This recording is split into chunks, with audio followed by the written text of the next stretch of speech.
तो दोस्तों, पूर्व जन्म में कर्ण और अर्जुन कौन थे, ये पार्ट 2 लेकर आ गई हूँ। और ये वीडियो को लास्ट तक बने रहें। और वीडियो अच्छा लगे तो सब्सक्राइब लाइक ज़रूर करें। मूर्ति ने सहस्त्र कवच के बारे में भी सुना था और अपने खतरों को समाप्त करना चाहती थी। ये तो पार्ट 1 में बताई हूँ। अब पार्ट 2 स्टार्ट करती हूँ। इसलिए उसने भगवान विष्णु से प्रार्थना की कि वे आकर लोगों की मदद करें। भगवान विष्णु प्रसन्न होकर उसके सामने प्रकट हुए और कहा, मैं तुम्हारी भक्ति से प्रसन्न हूँ। मैं आकर सहस्त्र कवच का वध करूँगा, क्योंकि तुमने मुझसे प्रार्थना की है। तुम सहस्त्र वच का वध करने का कारण बनोगे। मूर्ति ने एक बच्चों को नहीं, बल्कि जुड़वा बच्चों नारायण और नारा को जन्म दिया। जंगलों से घिरे आश्रम में नारायण और नारा बड़े हुए। वे भगवान शिव के बहुत बड़े भक्त थे।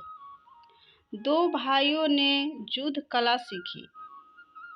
दो भाई अविभाज्य थे। क्या एक दूसरों को हमेशा खत्म करने में सक्षम था? सोचा था। दोनों ने एक दूसरों पर निहित रूप से भरोसा किया और कभी भी दूसरों पर सवाल नहीं उठाया। समय बीतने के साथ सहस्त्र कवच ने बद्रीनाथ के आसपास के वन क्षेत्रों में हमला करना शुरू कर दिया, जहां नारायण और नारा दोनों रह रहे थे। जैसा कि नारा ध्यान कर रहा था, नारायण ने जाकर सहस्त्र कवच को एक लड़ाई के लिए चुनौती दी। सहस्त्र कवच ने नारायण की शांत आंखों को देखा और पहली बार जब से उन्हें अपना वरदान मिला, उन्हें अपने अंदर डर पैदा हुआ। सहस्त्र कवच ने नारायण के हमले का सामना किया और वह चकित रह गया।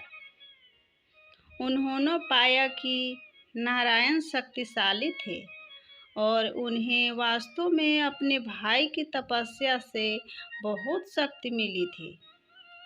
जैसे जैसे लड़ाई होती गई, सहस्त्र कवच को पता चला कि नारा की तपस्या नारायण को ताकत दे रही है। जैसे ही सहस्त्र कवच का पहला कवच टूट गया, उन्होंने महसूस किया कि नारा और नारायण सभी उद्देश्यों के लिए थे। वे एक ही आत्मा वाले दो व्यक्ति थे। लेकिन सहस्त्र कवच बहुत चिंतित नहीं था। उसने अपना एक हाथ खो दिया था। उन्होंने उल्लास में देखा कि जब नारायण मृत हो गए तो उनका एक हाथ टूट गया। जैसे ही नारायण मृत हो गए, नारा उनकी दौड़ता हुआ आया। अपनी वर्षों की तपस्या और भगवान शिव को प्रसन्न करके उन्होंने महामृत्युंजय मंत्र, एक मंत्र प्राप्त किया था जो जीवन में मृत हो गया। अब नारायण ने सहस्त्र कवच से युद्ध किया और नारायण का ध्यान किया। 1000 वर्षों के बाद नारा ने एक और कवच तोड़ दिया और मृत हो गया, जबकि नारायण ने वापस आकर उसे पुनर्जीवित किया। यह तब तक चला जब तक 999 कवच नीचे नहीं थे। सहस्त्र कवच को एहसास हुआ कि वह दोनों भाइयों को कभी नहीं हरा सकता है और सूर्या के साथ शरण लेने के लिए भाग गया। जब नारा ने सूर्य को देने के लिए संपर्क किया तो सूर्य ने तब से नहीं किया जब वह अपने भक्त की रक्षा कर रहे थे। नारा ने सूर्य को इस कृत्य के लिए मानव के रूप में जन्म लेने का श्राप दिया और सूर्य ने इस भक्त के लिए श्राप स्वीकार कर लिया। यह सब त्रेता युद्ध के अंत में हुआ। सूर्य द्वारा सहस्त्र कवच के साथ भाग लेने से इनकार करने का तुरंत बाद त्रेता युग समाप्त हो गया और द्वापर युग शुरू हो गया।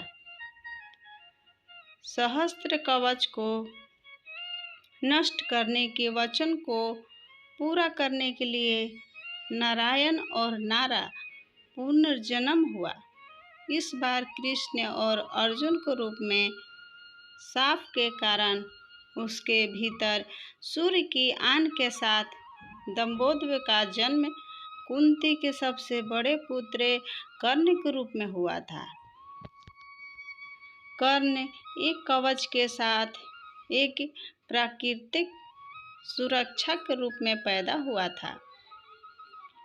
सहस्त्र कवच के अंतिम एक को छोड़ दिया गया था। जैसा कि कृष्ण की सलाह पर यदि कर्ण का कवच होता तो अर्जुन की मृत्यु हो जाती।